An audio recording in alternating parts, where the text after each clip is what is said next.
How's it going, everybody? Welcome back to another edition of the Go Forward Show. We have JP Gance, who is the CEO and founder of Communio, which is a family and marriage ministry. So thanks so much for coming on, man. Hey, thanks, Dylan. Great to be here. Yeah, tell me a little bit about yourself. Tell me about your ministry and Yeah, what was the inception? What are you guys yeah, doing in NRB this week? Let's sure. go. Well, we're a ministry that equips the local church Mm-hmm. to share the gospel through the renewal of healthy relationships, marriage, and the family. Nice. So no couple or individual ever comes to a Communio program. Okay. Where So you're we, equipping we're ministry. equipping the church, right? So we use the expression, we want to take a John the Baptist approach. We want to decrease, we want the local church to increase. And so we're a lot like a coaching and consulting company with technology marketing services that comes alongside the church to run campaigns to win on the family. In my background, I used to work in the public policy process, working in grassroots advocacy, grassroots lobbying, and worked on some campaigns. In college, the way this all kind of came about is my girlfriend became my wife. Thanks be to God, made me go on a church retreat I didn't want to go on. Met some people, led to getting a job right after school on a campaign. We both got married, moved to Washington, D.C. to try to save the world by focusing on politics. So fixed that and said, what else can I do? Just kidding. I realized God had different plans for me. And 17 years, almost 18 years ago now, had a close family member whose family failed in an abusive marriage. She had 4 kids, 10, 11, 14, and 15. And she had, because of the abuse, she was struggling with PTSD and had kept it from everybody and had become homeless for a period of time. And so my wife didn't hesitate, brought them in, and we just saw what happens when families fail. Families that shouldn't have, oftentimes when there were red flags, could have been avoided, right? And so God used that to work in my heart to really move into other areas. And it became more and more clear over the next few years that what I was doing in politics was frequently downstream of what was going on of the family. I had a conversation, I remember, Dylan, with Governor Doug Ducey's chief of staff, Kirk Adams. Years ago, he said to me, this is sort of a back of the envelope estimate. He said, JP, I'd say 80% of Arizona's state spending is all about mitigating the effects of the collapse of the family. Oh, wow. If you think about it, crazy. the government basically it does it through education, medication, and incarceration, right? In so many ways. Yeah, that's wild. Yeah, to think about the financial toll, much less the human toll of the individual family and the kids and all of that kind of stuff and the family unit. But, there's also a huge societal cost to, families that don't make it or don't form to begin with, right? Yeah, we're in a place, I think we need a lot of times when revolutionary things are happening, we don't always know it. There's a kind of a joke when people talk about when did Rome fall. If you went back in the time machine, the folks would have said it was like a Tuesday. They didn't know that it was, it was the end of things. And I think we're experiencing a lot of revolutionary stuff right now in our society that we'll look back at and really wonder what was going on. We're at a moment where about half of all adults are not married. There's 31%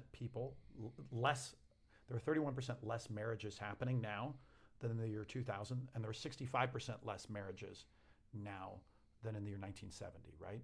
And so if you think that it's changing and transforming the nature and over time the number of adults who come of age, right? It's driving down the fertility rate, right? Yeah. And collapsing the population and making it to where there's not going to be enough people to take care of the next generation, but also drives safety. excuse me. Yeah, you think about entitlements and how do we fund all the entitlements that we have, and it seems like some people think that migration is the only way to solve those issues, but no, and that's right, and I think that's the unspoken part of policy right now, which in so many ways, the birth dearth, so to speak, is the idea is to paper it over with immigration, and the reality is it papers over a lot of things, one of which, married men generally don't commit violent crimes at the rate of single men. Yeah. Okay, there aren't a lot of married men with children who go out and say, I'm going to riot this this Tuesday, right? If few things predict the safety of a neighborhood more than the number of married households in that neighborhood. And for our women, the women in our lives, our children, women who are married are way less likely to be victims of violence. Wow. Okay, not just in the sense that if a woman's cohabiting, she's more likely to be a victim of violence to the man in her life, but then also in other ways. Wow. Husbands generally and wives care for each other and help them avoid risky situations, and that's one of the reasons married women are less prone to be the victims of violence. So there's a myriad. You name it. The effects of this are legion. Well, I think if you think about I heard you discussing a few things off camera, which is when you break down the voter divide, it's a gender divide in the country. It's women vote Democrat and men vote Republican. That's a general term. That's a general thesis. But when you scratch beneath the surface, it's really a marriage divide. Right, exactly. Yeah. Well, at the end of the day, you have these two opposing worldviews or political views that create, a divide amongst the sexes. And, when grandma or when your uncle won't have you over for Thanksgiving because you disagree with them in politics, how can you expect to date somebody who has a disagreement in politics? What do you think is the key to bridging this, gender divide, and how do men and women take each other seriously and treat each other with respect and dignity, and how do men lead the charge in trying to find a mate that is somebody worth marrying and worth having a family in the world that we live in right now, where if you look at the dating pool, or a lot of these men look around at the dating pool and they say, I don't want anything to do with this. Yeah, well, we have to get back to the biblical idea of complementarity.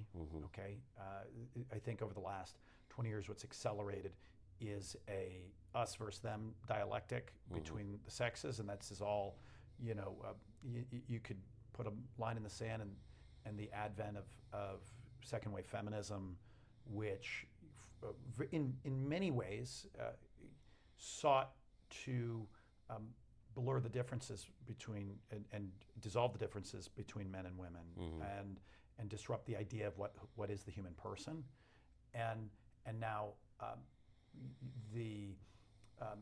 there's an adversarial dialectic that young women and men are hearing frequently, and I think this is an opportunity for the church to one, stop dumping on men, okay, because there's sort of like a bit of a hangover, it might say BoomerCon idea, that you just there's a problem, okay, we give into the Homer Simpson idea of men, and there's a both problem. There's a both problem going on, and both sides of the street need to clean up their act. And so we need each other. God has literally made us man and woman, and physically aren't fully ourselves without the other, right? Through the sexual embrace. And so in different ways, God made us to be in a healthy way to depend on each other. And so when we get into an adversarial idea of the sexes, and we only point out the challenges of one side of the street, we're not, we're ignoring the plank in our own eye, okay? And so I think from a teaching and preaching perspective, I think we would do well to be balanced in this. Then we need to also facilitate and help our young men and women meet in real life. It's easy to be keyboard warriors and, dump on each other, but we need the local church should be a place where men and women meet in real life, and that, more than half of young adult men have said they've never asked a girl out in person or on the phone. And I don't mean by text, that doesn't count. I mean, or like a dating app. Right. So we have to actually encourage men to lean into the discomfort of asking a young lady out, and we have to encourage young women to receive it. If a man approaches honorably, to treat it with respect. It's not a sexual harassment claim, right? So both those things are going on, and then there's practical things we can get into that as parents and pastors, how we could talk to our kids and young kids to help inoculate them and give them the tools to be able to discern and enter marriage well. Yeah, it's interesting. Well, I know with the revival of the fastest growing portion of the church in America right now is young men. Yes. They, for whatever reason, have answered the call to some degree. I don't know if it's like they are out in the dating pool and they're like, I'm not enjoying what I'm seeing.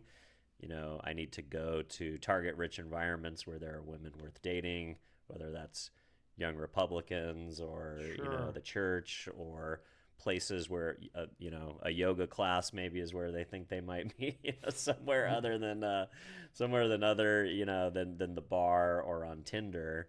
So do you think that men leading the charge of thinking that that's where maybe they're going to find a mate who is worth dating, do you think that will also, lead women back, even if they go back? Right. We're getting closer to parity there's always been a gender gap in faith. Yeah. Faith practice. Mm-hmm. Men, on average, engage less than women. Yeah.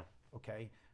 Most churches are still majority female. If you go and we survey every church we work with, and so you're talking amongst married people, it's about 63% women, and so there's a number of husbands not showing up. Oh, interesting.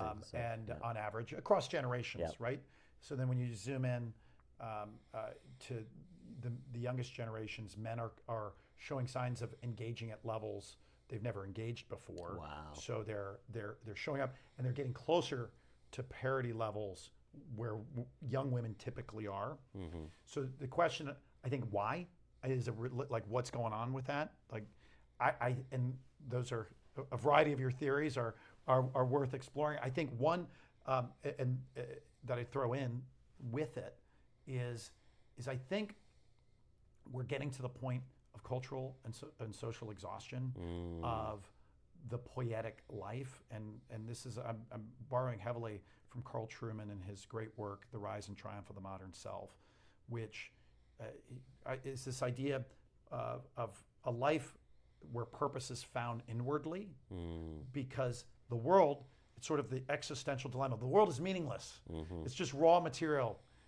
There's no divine being out there. We're just on our own to figure out and form our own life. Mm-hmm. And when that idea takes hold, meaning can be anything. A guy could be a girl can be a guy. Anything is possible. Okay, and when we do that, I think people are finding themselves to be empty.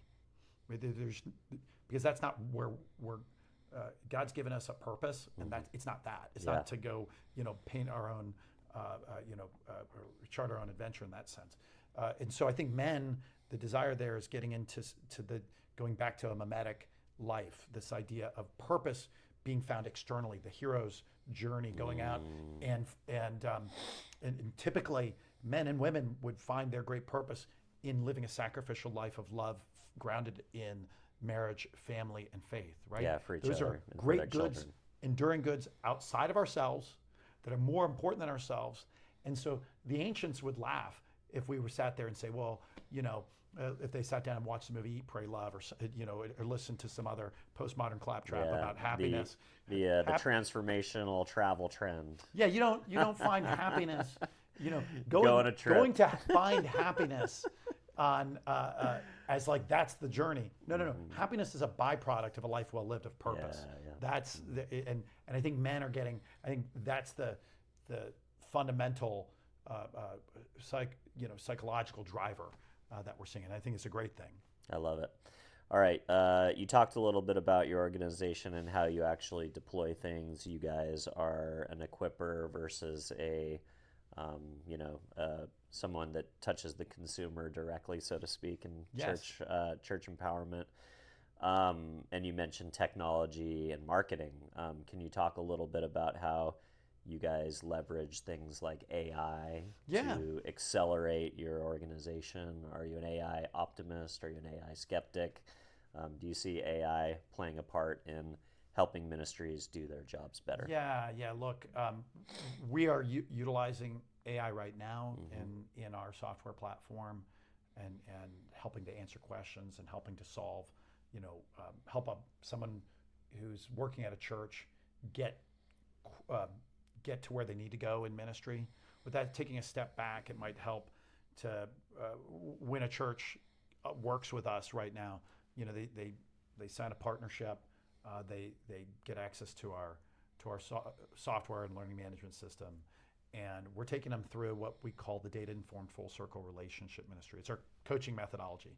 So data-informed means using data to analyze and know what's going on in your people and in your community. Full circle means the idea that this is a ministry for everybody in the church. It's not just marriage ministry, because if we're interested in getting more people married, we got to go upstream. Get to youth and young adults, and helping those form healthy dating relationships, get engaged, do that well, and get married, and good mentorship marriages from the generation that did it right. Yes, and our leaders in the church. Yes, people where you can look and say, "Wow, those guys have been married for 50 years, and there's really something to learn from that." Yeah. And Dylan, look, there's a huge gap here. 85% of all churches aren't spending any money in this area. Interesting. About 72% don't have. You can do a lot of great stuff without spending money, mentoring and that sort of stuff. But still, even when you include all that, 72% of all churches do not have a substantive marriage ministry. Wow. Okay. And then when you get to anything on singles, it's about 91% don't have anything substantive around single life. So this is a great opportunity. Yeah. And my church is literally wall to wall young people. Like, I would be considered like an old geezer in my church. So, no, that's great. And so there's great opportunities. So part of what we'll do is coach. If we do our job right, nobody in the church knows that they're a Communio church, because we're a B2B, right? And last year we had 82,600, and I think 7 people come in real life for relationship ministry at our church partners. Okay, a huge part of it is helping the church reach people they couldn't otherwise reach with really sophisticated multi-channel marketing, branded for the church. Okay, and about a 30% of those who came were brand new to the church, weren't members of the church. Wow. And so our church partners are growing as a result. If you've worked with us 12 to 24 months, you're not just a engagement platform. You're a growth platform for these churches as well, your partners. Yeah, they're growing. Awesome. The average is 24% growth over 12 to 24 months, and many are significantly over that. That's crazy. Right. But from AI, your question, we're embracing it and utilizing it, knowing, look, the horse is out of the barn on the name. I think artificial intelligence is kind of a misnomer if you're formed on a moral and philosophical level. It's an algorithm. It's a rebrand of machine learning. Yes, it's long language. It's a long language model, and they're getting incredibly complex. There isn't consciousness there, and never will be. Okay, so with that said, I have concerns from as a human person, as an American, about what it means for the future of the economy. I've got a son in college right now, for instance, and he told me, "Daddy, he's busting his butt to get B's, and he's got lots of friends who have A's, and he says, and they'll laugh at him and say, "Oh, you got, I got this grade, you got that grade." He's like, "Yeah, but I actually did my assignment." And they're all utilizing AI to actually create their papers, right? So like what this means for how I think AI is going to play an increasingly significant role. I think it's important for the church to be not to be afraid of it, but to understand it and to speak into it and provide to help it to influence the development of these long language models so that they can be informed by the moral goodness of our faith. I love it. Awesome. Well, you guys are doing some exciting work. Really appreciate you coming on and chatting through some of these ideas. I think it's fascinating, and I agree with you that the world, what the country needs and what the world needs is more strong marriages. So you're doing some great stuff. If folks want to learn more, if there's a church out there that wants to connect with you and explore some of these ideas on how it can be a engagement platform for their organization or a growth engine, where would you like to send folks? I encourage them to go to our website, communio.org, and schedule just a free consultation with one of our church growth specialists, and we'll help you think through whether or not we can be of help. Communio, so it's spelled COMMUNIO.org, so like the word communion without the N at the end of it. So you can do that. You follow me on X at JP DeGance, and you sign up for our email newsletter on our website. Let's go. Thanks, sir. Thanks, Dylan. Appreciate it.